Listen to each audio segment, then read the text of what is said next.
ও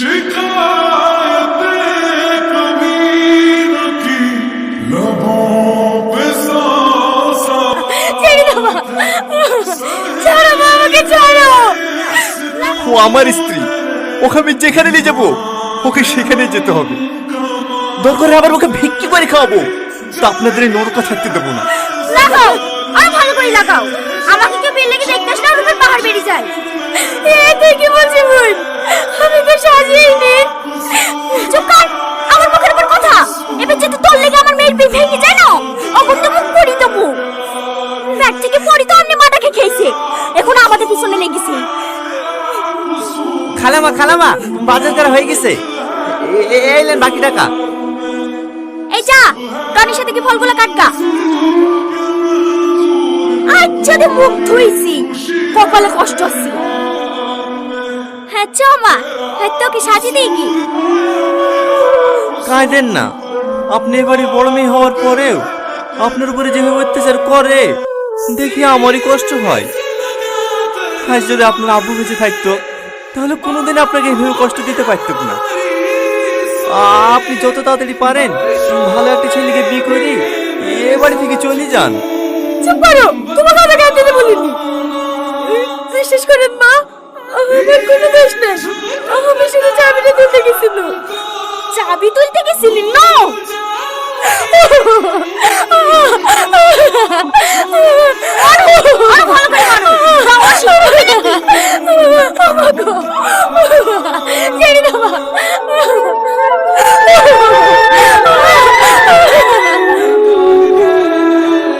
লাও, খাবারটা খেয়ে লাও।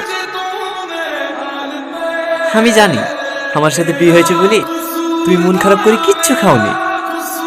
আমি বুঝতে পেরেছি তোমার আমাকে একটুও পছন্দ না, কিন্তু আমি যদি বিয়েটা না করতাম তাহলে হয়তো আমার থেকে কোনো খারাপ ছেলের সঙ্গে তোমার বিয়ে দিয়ে দিত। আমি শুধু তোমার কথা ভেবেই এই বিয়েটা করেছি। খেয়ে শুই পড়ো। ভয় পেও না, আমি কোনোদিনও স্বামীর অধিকার নিয়ে তোমার সামনে এসে দাঁড়াবো না, এইটুকু বিশ্বাস করতে পারো।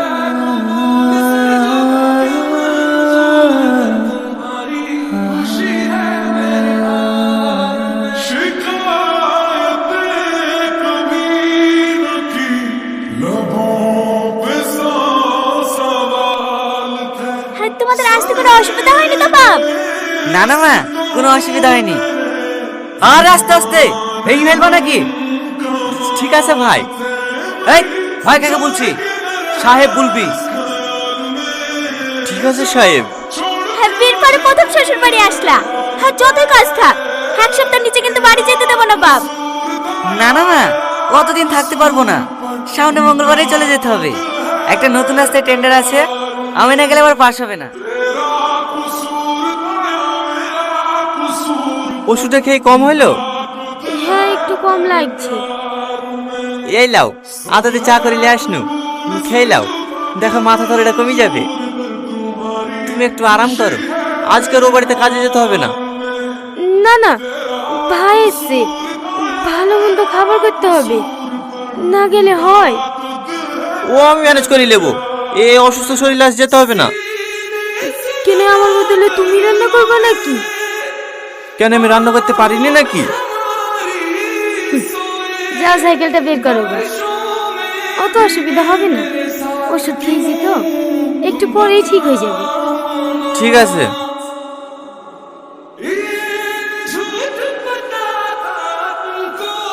সালমা, এই সালমা। হ্যাঁ বলেন মা। এখনো উঠে চাইতেছি, থালার গুলো পড়ে আছে, চা ডিম সিদ্ধ করিসনি, জামাইকে খেতে দিতে হবে না? হ্যাঁ মা, থালগুলো মেজে একা ধরেছি। কটা বাজে এখন? 8টা বেজে যাচ্ছে, এখন তুমি থালারে মাজবা, জামাই খাবে কখন? মা, অশরীরটা একটু খারাপ তো, তাই আসতে একটু লেট হয়ে গেছে, আমি থালাটি মেজে দিছি। ঠিক আছে, আধ ঘন্টার মধ্যে যেন জামাইয়ের ঘরে সকালকার নাস্তা পৌঁছে যায়। ঠিক আছে মা। যাও সালমা, তুমি আঁকা ধরো গা, আমি থালাড়িগুলো মাজছি। না না, তোমাকে মাজতে হবে না, আমি মাজছি। চুপ করো তো, তোমাকে পানি কাছে যেতে হবে না, এমনিতে জ্বর এসে মরছে, আবার পানি লাগবে। যাও তুমি আঁকা ধরো গা। আমার জামাই লেগিলে আসা মিষ্টি জামাইকে খেতে না দিয়ে তুই চুরি করে নিয়ে যাচ্ছি। না না মা, আমি চুরি করিনি। ওই মিষ্টি খায় না তো, তাহলে পল্লবী ফেলে দিতে বললো। কি এত বড় মিথ্যে কথা, চোর কোথাকার। সেদিন 5 থেকে 2000 টাকা খুঁজে পাইনি, আমি ভাবনা হারিয়ে গেছি। এখন যদি 6 টাকাটা তুই চুরি করিস, তোর মা এক চোর, চুরির অপবাদে বিষ খেয়ে মরিছে, তারই তো মেয়ে তুই। তুই আবার কেমন হবি? দেখো, আমার মায়ের নামে অপবাদ দিবে না। কিভাবে সবাই যেন ওই বেলা চোটপা চুরি করেছিল, ও পরে যায় পরে চোটপা তো ওই বেলা ঘুরে দিয়েছে। ওরে বাবা রে, মায়ের কথা বলতে আপনি ফস করে উঠেছে। আমার খাবে, আমার পড়বে, আবার আমার মুখের উপরে কথা। এই চুরি করিস কেন তুই? আমি চুরি করিনি, আমি চুরি করিনি। আর কি করছেন? ছাড়েন। এমনিতে তোদের থেকে জোরে চালে উঠতে পারছে না, আবার তারপর গায়ে হাত তুলছে। কি হয়েছে গো মা? এ তো জামাই লেগে যে মিষ্টিগুলো লিখছি, সেই মিষ্টিগুলো টিফিনে ভরে নিয়ে যাচ্ছি। ওলি জাক্কা, তোমার জামাই মিষ্টি খায় না, আমি বলেছি ফেলে দিতে। ফেলে দিলে তো কুকুরেই খাতো, ওরা লিখি খাক্কা। ও, জামাই মিষ্টি খায় না? জালি যা ফেলো ওদের মিষ্টি। দিনের পর দিন এত অপমান হও, এত অত্যাচার করে, তাও তুমি এখানে কিসের লেগে বসে থাকো? চলো, এবার তো তোমাকে থাকতে হবে না, আমি আর এবার কাজ করবো না। কি এসব আবল তাবল বকছি? ও কোথাও যাবে না, ও এই বাড়িতেই থাকবে। ভুলে যায় না, ও আমার স্ত্রী, ওকে আমি যেখানে নিয়ে যাবো ওকে সেখানে যেতে হবে।